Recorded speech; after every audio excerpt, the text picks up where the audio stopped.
Hi everybody, thanks for coming. My name is Aviran, I work for Wicks. What we're going to discuss today is about how Wicks has built a very reliable, resilient, and highly available system using microservices and multi-cloud platforms. Those of you, everybody knows Wicks? No? Yes? Some of you. Okay, so for those of you who don't know Wicks, let me describe you what Wicks is doing. How many of you build a website? Yeah, a lot. Now, building a website, if you think about it, that's a fairly difficult task because you have to know HTML and CSS, and you have to get your hosting, and you have to set everything up, and buy your own domain, and there's a lot of work involved in building a website. And that's the problem that Wicks is trying to solve. So basically what we did is we have a nice WYSIWYG HTML5 editor where you drag and drop anything you want. We take care of everything. We take care of the hosting, the domain, the serving of images, CDN, everything that you need. And eventually, you'll get a beautiful site like this. Kind of hard to see, but this is one of the websites that you can build with our platforms. How many of you know how to build this kind of website? Okay. So, a little bit about Wicks in numbers.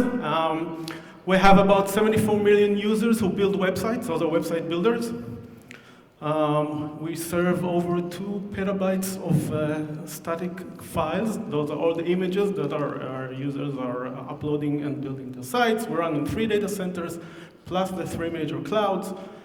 We handle about 2 billion HTTP requests per day. And at Wicks, we're working about over 1,000 people.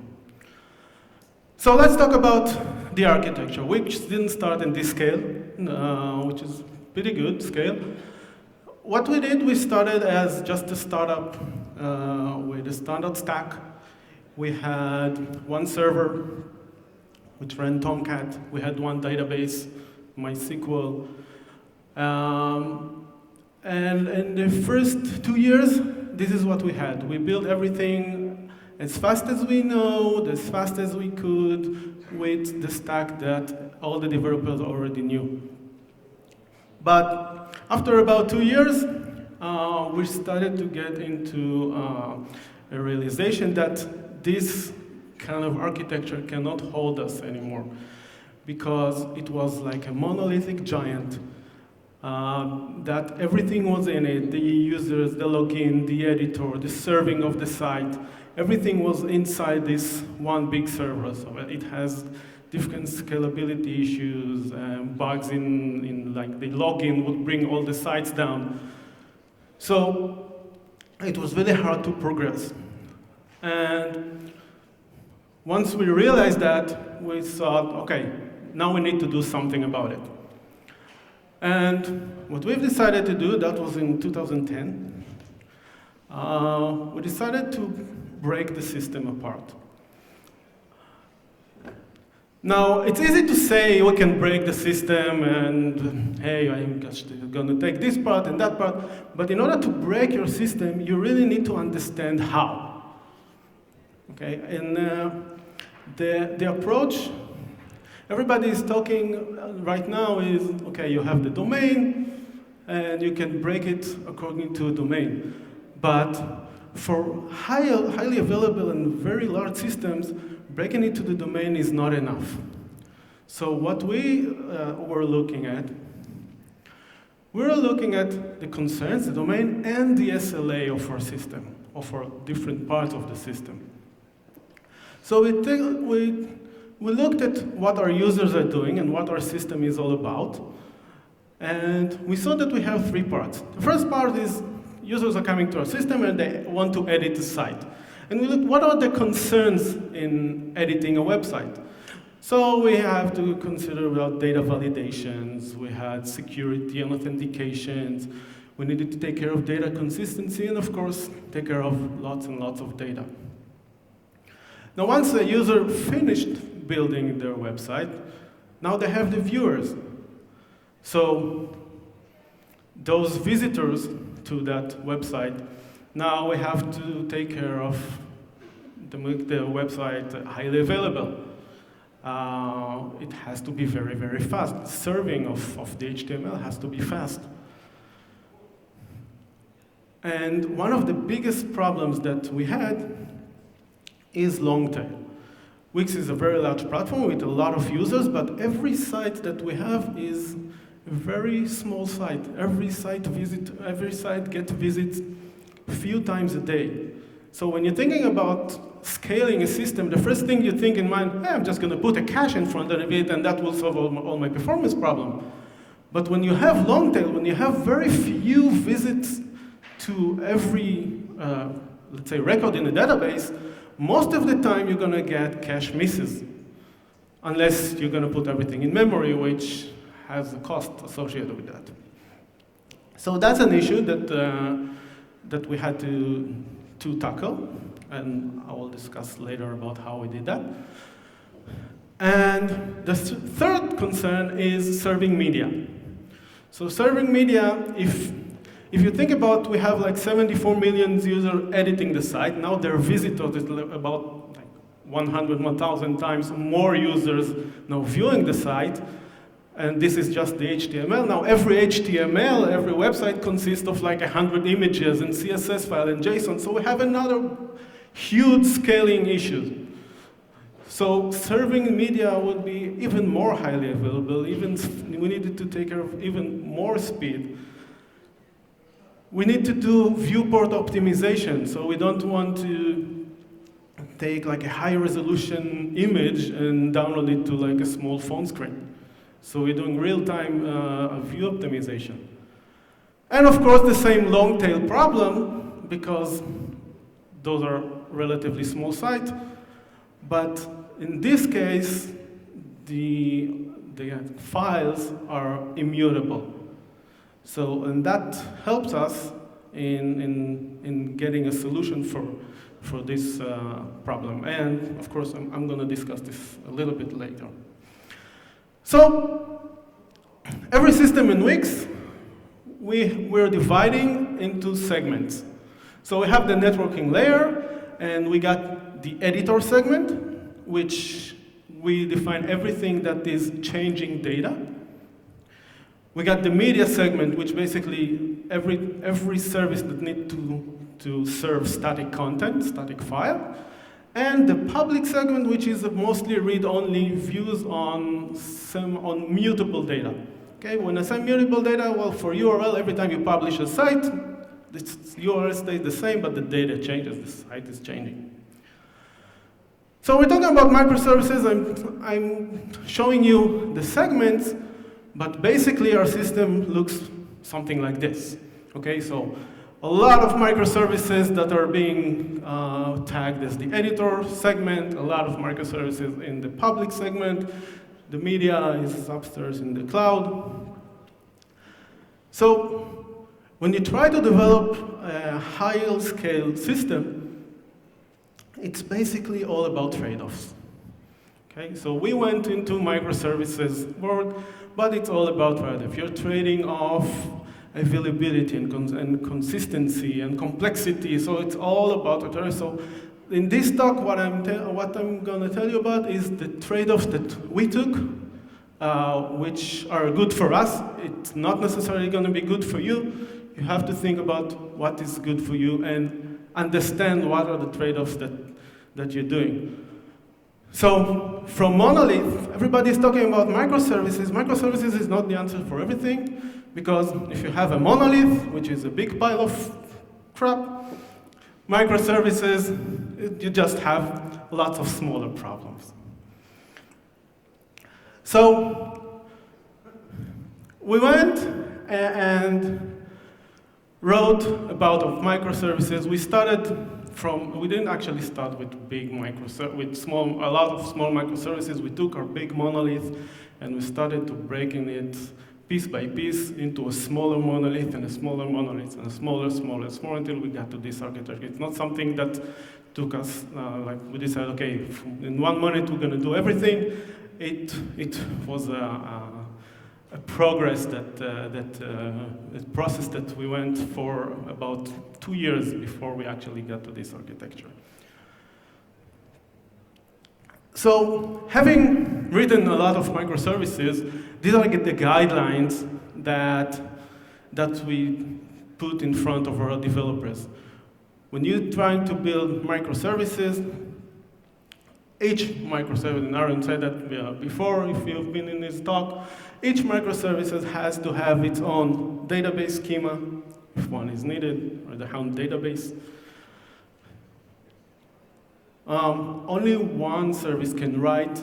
If you have performance concerns, 2 can share a read-only database, a read-only, and I repeat, a read-only.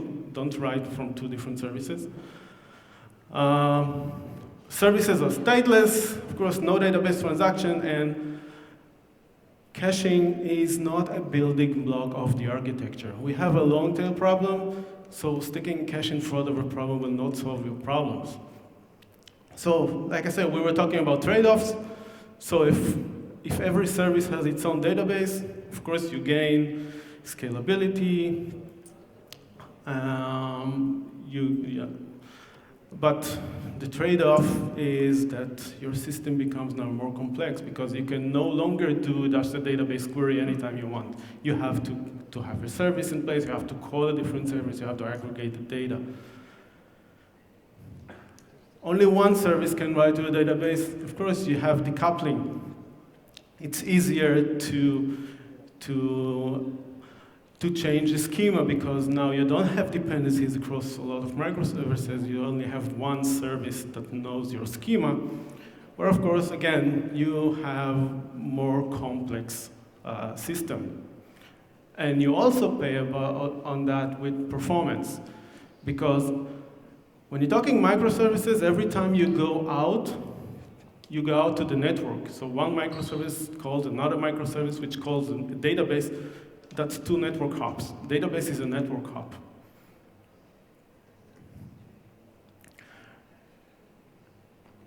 If you have performance issues, of course, and it's a really big concern of yours, you can have 2 or more, try to keep it as low as possible.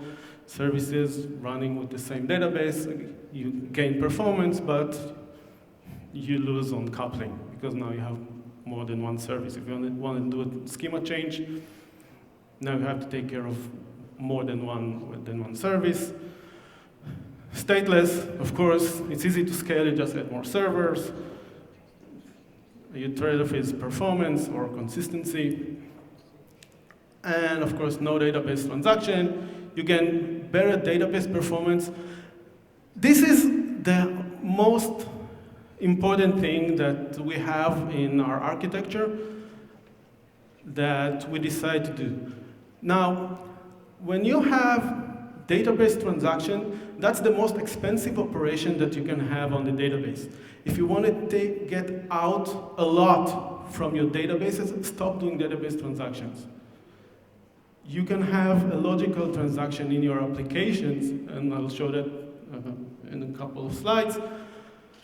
And you don't really have to go into like bigger databases or NoSQL databases. MySQL is a great NoSQL database. You use it as a key value store. You just query by primary key, you'll get excellent performance out of it. Up until now, Wicks is running with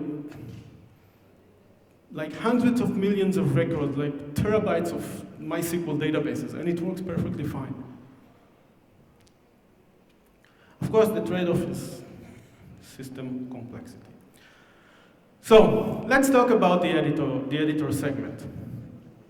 Of course, it consists of, you saw, like a lot of microservices, but we'll talk about it as the server that serves just the HTML part of our sites. So what are we actually doing? So what we decided to do is have immutable data. So immutable data, once you go and stop doing updates on your database and stop doing deletes on your database and only get inserts, you gain performance. You get revisions for free.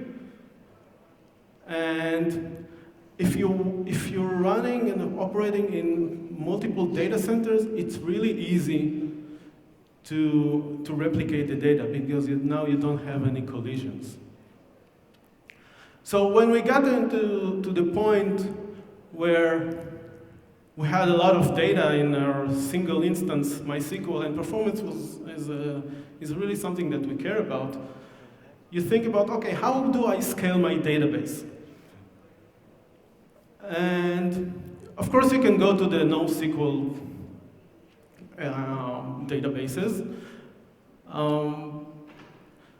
The problem or the issues with NoSQL databases is you probably don't know how to use them well. Your DBAs, I mean, it's not like relational databases have knowledge like 40 years of knowledge. Everybody knows how to manage relational databases. With NoSQL, it's a kind of a new era, and if your recovery time is important, you want to have something that you know how to operate, you know how to recover. I'm not saying that you don't use NoSQL, I'm saying use it when you need to. So we wanted to stay with the MySQL, and one instance couldn't hold all that data. So the obvious solution is to shard MySQL. But then again, you need to understand how to shard your data, because now if we're going to create like 10s and 20 shards, the ops, which is the most expensive thing that you have, because you have to do it every day, constantly. You have to take care of the database, you have to do replications, cross data centers. It's really expensive and hard to do. So we looked at the data. We looked at the BI reports, and we saw that 3 months after a user creates a site with our platform, they don't touch it anymore. Maybe a year later, they'll come back and do some changing. So according to that, we decided, okay, we're not going to have lots of shards. All we need is one big archive, huge archive database, which is slower, and we can just put all the archive data there. And this is exactly what we did. So we take the one active database, which is very, very fast, with SSD drives, and have high performance. And these are all the active sites that are being changed. But 3 months after a site is changed, we just push it into an archive database, which is slower. It's big, it's like 10 terabytes. But it's easier to manage just 2 databases than 20.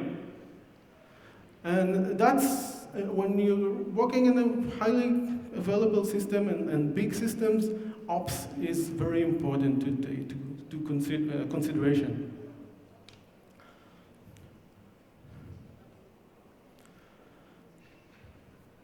So, what are the other things that are very important to understand?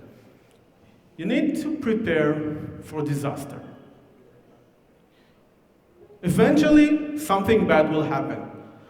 So, we find the critical path. So what is the critical path of the application? And preparing is hard because you have to do a lot of things. But you can't do it for everything. So what we're doing is we find the critical path. What's the most important part of the application? And really taking care of that and making that available. So protecting your data. If you have database outage, if you want to have fast recovery, you just do replication, just switch the master and go to another replica. If you have data poisoning or data corruption doesn't have to be because some kind of hacker just destroyed your database. Most of the time it's just bugs. You deployed a buggy system and it corrupted the data. Now, if you're working with immutable data, first of all, it's easy to fix. And in the worst case, if you cannot fix it, you can always go back. You have free revisions. You can go back to previous version of the state of whatever things that you're doing. And we're making the data available at all times, distribute the data across multiple locations. So let's see how data is being saved. So we start with the browser. Browser sends, user edit the site, let's say they edit 3 pages. Now what the browser is doing is sends an HTTP request to the server. It sends the pages one by one. Server go, it's a cluster, it doesn't matter which server, just saves the pages into a database and they're getting replicated. And now the user gets 200 OK, you can continue to work and continue to change your site. But the work doesn't stop there. Now what we're doing, remember, we're trying to protect the data because you can have database corruption, database can go down, and we want to make it very, very available. So now, user continues to work. Now we have an asynchronous process that takes all these JSON files, we save the files as JSONs, creates a file from them, and uploads them to our media platform, which serves static content, and that's run on the Google Cloud. Now, this is something that we wrote. Our media platform now takes that file and replicates it into 2 other copies, one in Amazon and another one in our own data center. So effectively, we have 5 copies for each page.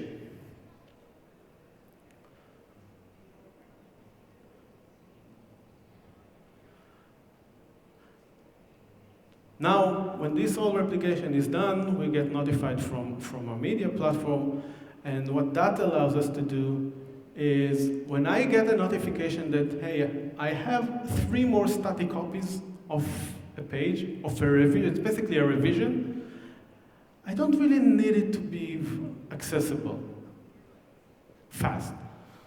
So that allows us to do cleanups on the database and just get rid of old revisions, so we don't need to keep them around. We have copies of them, it's just remote copies that we can get them if we need to, but it doesn't have to be that fast or that available. It's always available, it's there. We have 3 more copies of the data. It doesn't have to be in the database where I need to maintain, and it costs in ops, okay? Now this whole thing can break, and the whole process will it's a self-healing process, which is very important when you're working with distributed system. You do a self-healing process to fix the data. So if something, that's the internet, if something got broke and it didn't get uploaded, next time the user will save, it will just do the whole process again and will upload. Eventually, all the pages will be up there. So if you think about it, if a user changed 3 pages, we basically need a transaction to save the data, right? Because we don't want to save 2 pages, but the user changed 3 pages. But I just told you we don't do database transactions. So what do we do? So we basically model the data in a way that we do a logical transaction. So what happens is our client, it just sends 3 pages, gets back responses from an arbitrary 3 servers, because everyone can get to different server. Server returns, this is the page, this is the new page ID. The page ID is based on a hash function on the content of the page, so all those operations are idempotent. And once the client got 3 responses, because it sends 3 pages, then it sends another request which basically lists all the pages that contains in a website. So until this final request is being saved, our system just ignores all the pages in the database. This is basically, we call it a site header or a manifest. It manifests and lists all the pages in a site. The same thing can be with invoices or orders. You send each line item, you save each line item separately. You don't have to do it in a transaction. You save each line item separately, and then at the end you just send, okay, these are the manifest, these are the line items that consist of this order. This way you don't have to do database transactions. Database will say, thank you. I really like you. You don't make me work so hard. Okay, our media segment. So our Wicks media platform,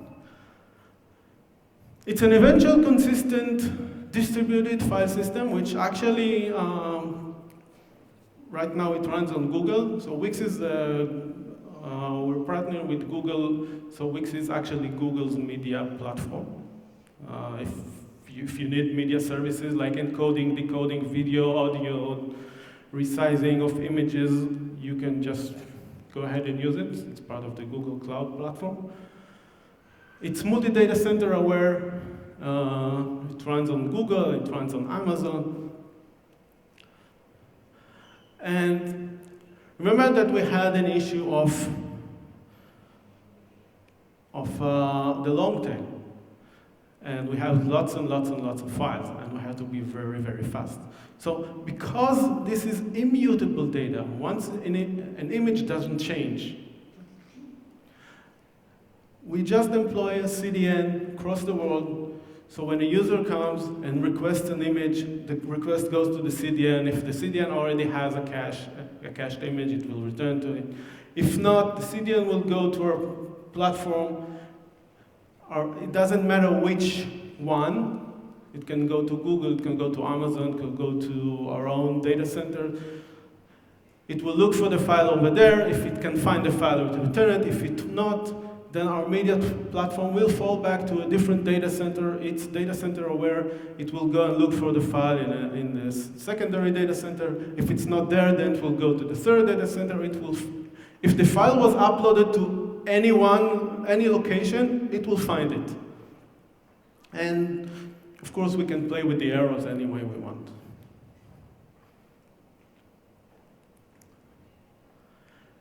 So, public segment.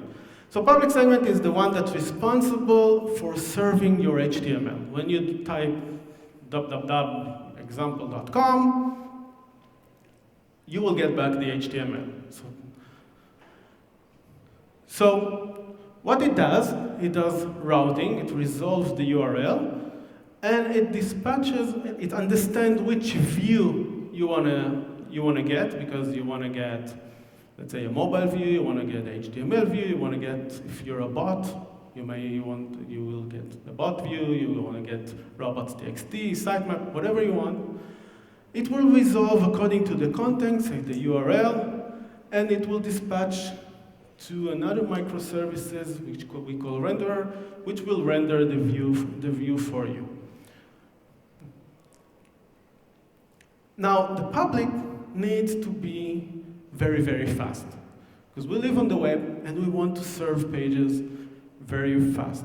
Now, there is another upside for your servers to be as fast as they can.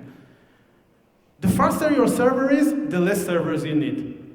Okay? If your servers are slow, you will need more of them. If your servers are very, very fast, they can handle more requests. Then you will need less servers. Now, we set our goal to be 99% of the time less than 100 milliseconds. We're around 30, so we're good. And the way we achieve that is by employing two things. When an editor segment wants to publish, a user, remember, we're in the microservice world, there is a complete decoupling between the editor side and the public side, the viewer side. So when a user clicks publish, when you finish the site, what we're doing is we're copying data from the editor service to the public service. We denormalize all the data, And now we have two completely separate systems. We can scale the editor side any way we want. We can scale the public side anywhere we want. We can add more servers here if we need to. We can add more servers there. They don't affect each other. But it doesn't stop there. Now we need it to be fast. So in order for a service to be fast, we need to minimize the out-of-process hops. Basically, when you say out-of-process hops, you're talking about I/O. Microservices has a lot of I/O. Network is an I/O. Database is an I/O. It's an out-of-process. It's networking. Okay, so what we have is basically two database calls and one RPC call. So if you remember this picture, public does a database call to get the URL, makes an RPC call to the microservice that renders the view, and each microservice does another database call to fetch the list of pages that it needs to render, the data it needs to render. Most systems have like lookup tables and such. We prefer not to do joins. Joins in a database is something that hurts performance. But most of the time, lookup tables are pretty slow, so we're just caching them. Like every 5 minutes, we just get a copy and stick it in memory.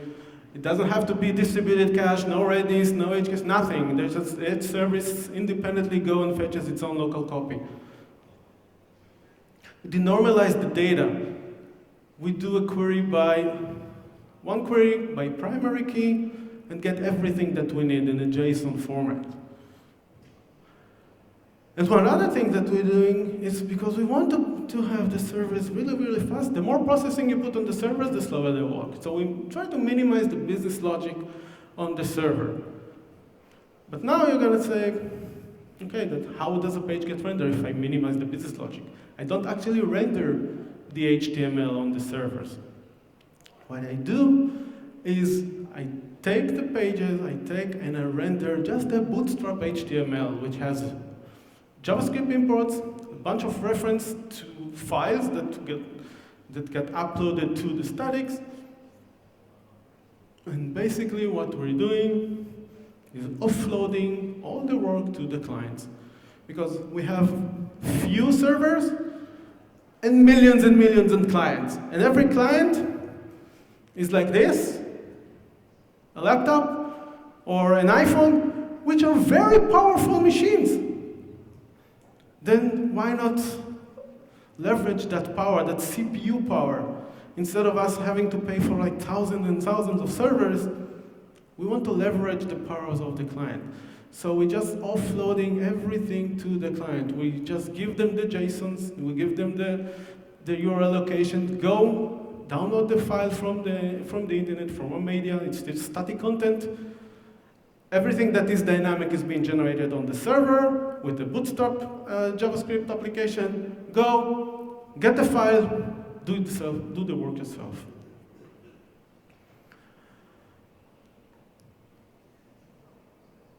Now you may say, well, I can render the pages when I do publish. I just need to render it once and just return from the cache. But the question is, what happens if you have a bug in your rendering engine? And let's say you rendered 20 million sites. How will you fix them? Now you have to employ a bunch of, get thousands of servers and re-render because you have to fix bugs, and you had a bug in your rendering engine, and that happens. So the fact that we're rendering in real time on the client, all we have to do is just deploy a new JavaScript code and the bug is fixed. And that brings us to this number, 4. It's actually 2, last time we checked. 3 months ago it was 2, but leave it at 4. 4 is the minimum number of servers Wix needs to render 74 million sites. Okay? Using these, it's trade-offs, okay? But using these patterns, we only need 4 servers. I basically need 4 laptops. in order to make Wicks operate, and not DDoS, but in a normal way, I can make Wicks operate with just 4 servers, which saves me a lot of money.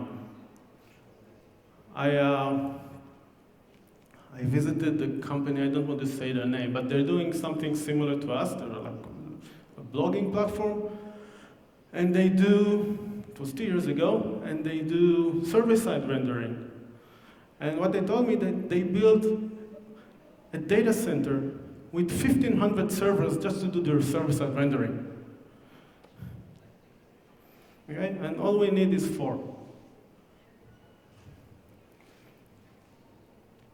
So, another concern that we have is we need to be available as much as we can. It's the internet, you never get 100% availability. We're actually not there, that's our goal, but we're like 99.98. But that's our goal. But since we're living on the internet, it's an issue, because internet has gremlins. And they kind of mess us up with our plans and our wishes. So we need to take care of these gremlins. And let's see how it's done. So if you want to serve a site, what do we do? So you get a request from the browser. You get like example.com, you send HTTP, it goes to the load balancer, it goes to the public, it goes to the renderer. We get back a response. Remember the bootstrap HTML. Now, the browser, the JavaScript code starts to run, it goes to the CDN, it goes to our media platform, gets the JSONs, and renders the site. And everybody is happy. But it doesn't stop there. Another thing that we do in the background is we have another service which is runs on Google App Engine. We could call it Archive. We send a ping, the client sends a ping to this service, that there was a page view with this URL. And what this service does, it's doing the same request. Sends another request to our servers, gets back the bootstrap HTML, and stores it on Google, and everybody's happy. But take a look at this diagram. You see all those lines? Anybody that can tell me what this line represents in terms of DevOps? Yes? Yes, exactly, 2 points. Failure points. Every time that you have a line going to the network, you have a potential failure point. And you have to take care of those. And you have to realize what are your failure points and how are you going to handle them? How will you take care when there is a failure? So let's do a couple of scenarios. Start with an easy one. My data center is lost. A gremlin came and ate my data center. I cannot reach a data center. What do we do then? We change the DNS, go to a secondary data center because we're running multiple data centers, right? And that's an easy one. Second case, we send an HTTP request. Now this nice she-gremlin comes, and for some reason we cannot get to our public server. We cannot render, basically we can't get to a public, we cannot render the HTML response. What can we do then? We have a custom code in our load balancer. When it cannot get the proper response from this microservices that render the response, it will fall back to the secondary data center and will try to render a response.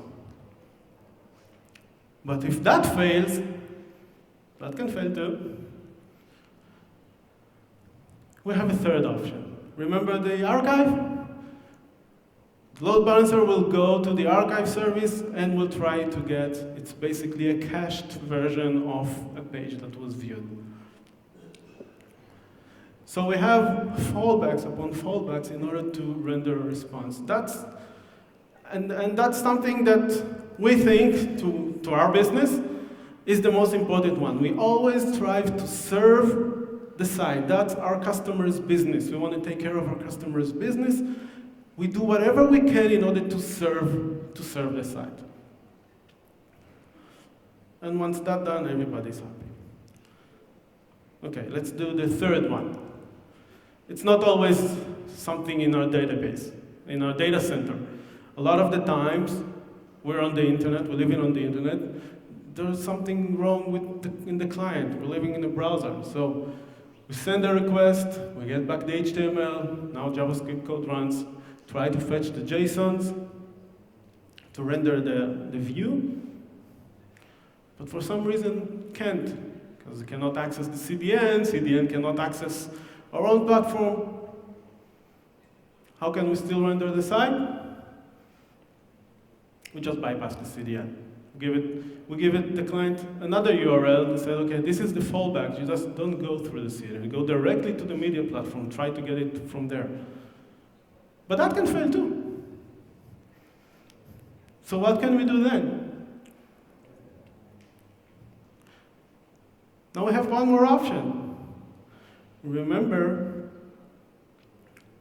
all the sites, the latest revision, is also stored here, on the editor. So we fall back, we have a third fallback, go back to the server, get it from the editor segment where you edited the data, you have the latest revision there. Try to get it from there.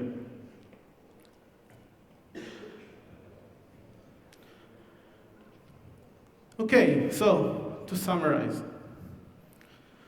So we identified and we split our system according to concerns and SLA. We can scale every part independently.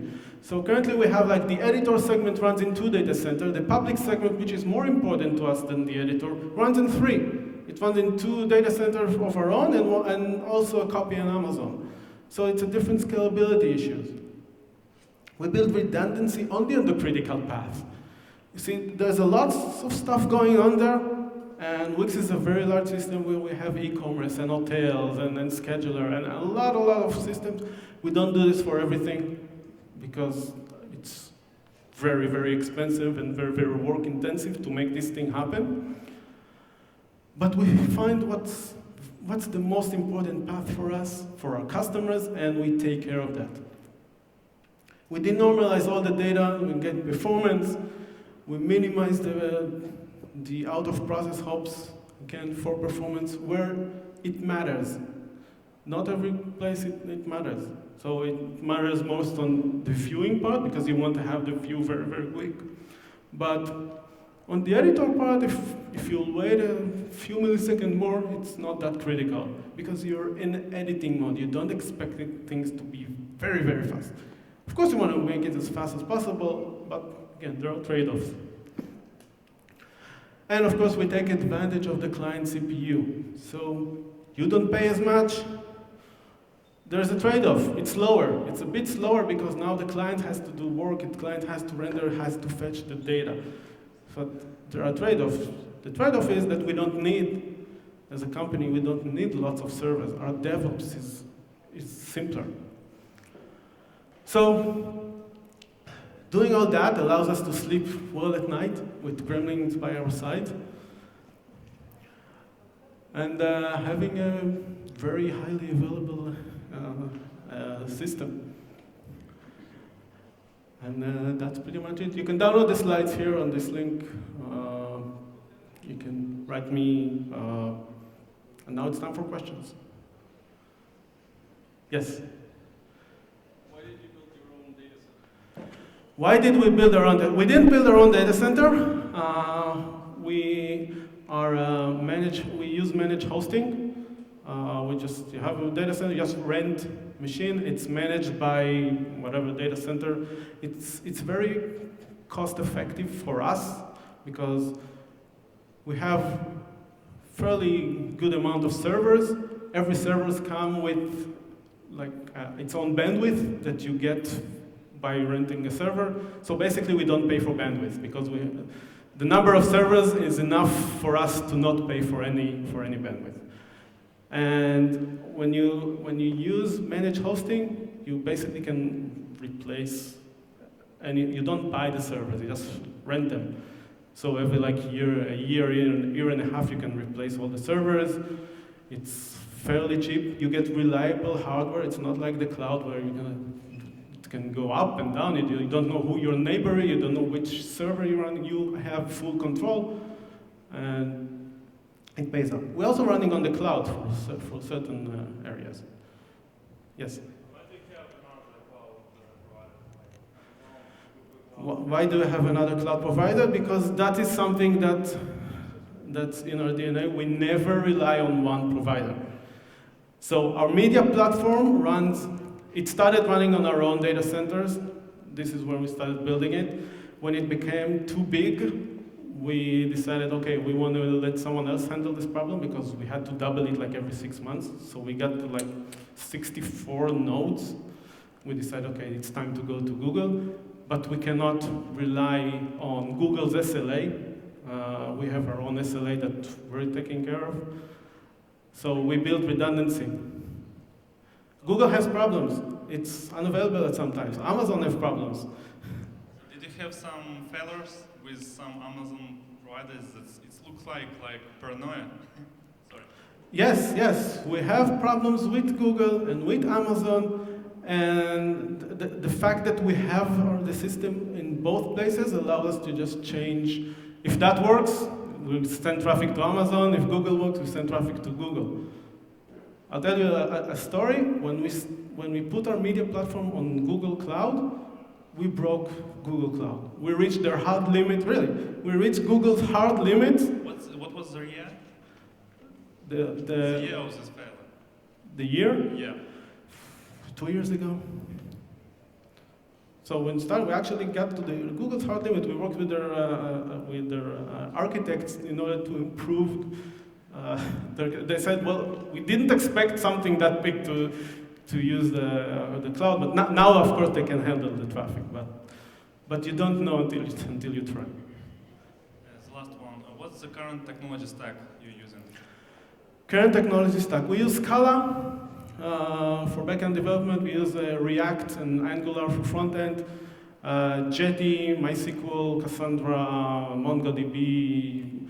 It's basically, since we're microservices and every team has their own responsibility to choose whatever tools they need in order to make the stuff work. But we have common tools that it's already known and that's being taken care of. Yes. In order to minimize latency, have you thought about collocating your microservices, like placing them on the single server, and if needed, you can separate them if you have scalability problems? So we're actually, oops, never mind. We're actually co-locating. We use Jetty and we use Jetty jar.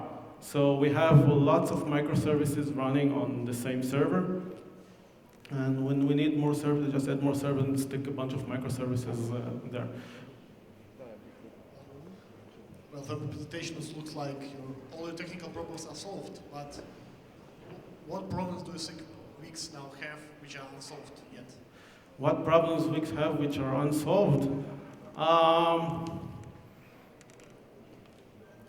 Working with more than 2 data centers is hard. It's very, very hard.